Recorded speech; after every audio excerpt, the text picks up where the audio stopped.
Praise the lord. ప్రభు బిడ్డలైన మీ అందరికీ వందనాలు. ఉదయ కాలంలో దేవుని వాగ్దానంలో నుంచి ఒక వాక్యం.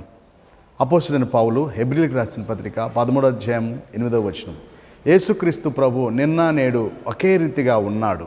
అవును దేవుని బిడ్డలారా, ఆయన ఒకే రీతిగా ఉన్న దేవుడు.